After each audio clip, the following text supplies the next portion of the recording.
കോടതി പറഞ്ഞ സമയത്തിനുള്ളിൽ സുഗതന്റെ സത്യപ്രതിജ്ഞ നടത്തുമെന്ന് മേയർ വി രാജേഷ്. കൌൺസിൽ സ്ഥാനം സംരക്ഷിക്കുന്നതിനാണ് കോടതി നിലപാടെടുക്കുന്നതെന്നും വിധി സ്വാഗതം ചെയ്യുന്നതായും മേയർ പറഞ്ഞു. നാളെ നടക്കാനിരിക്കുന്ന സത്യപ്രതിജ്ഞാ ചടങ്ങിൽ പങ്കെടുക്കുമെന്നും വി രാജേഷ് അറിയിച്ചു.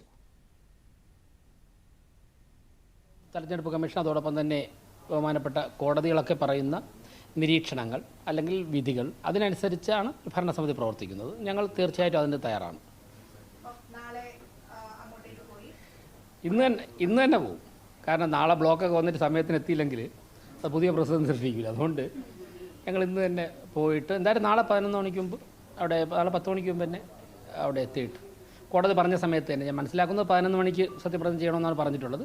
അതിന് വളരെ മുമ്പ് തന്നെ അവിടെ എത്തും. പങ്കെടുത്താൽ അയോഗ്യതയുള്ള കാര്യങ്ങളിൽ എത്തൂലല്ലോ. പങ്കെടുക്കും. മാത്രമല്ല അങ്ങനെ അയോഗ്യത വരാൻ പോകുന്നില്ല. അയോഗ്യതയൊന്നും ആർക്കും വരാൻ 101 കൗൺസിലർമാരിൽ ആർക്കും തന്നെ ഈ 5 വർഷം ഒരു അയോഗ്യതയും വരാൻ പോകുന്നില്ല. എന്തായാലും ഈ 5 വർഷവും ഈ തിരഞ്ഞെടുക്കപ്പെട്ട ആരും തന്നെ അയോഗ്യരാവാൻ പോകുന്നില്ല.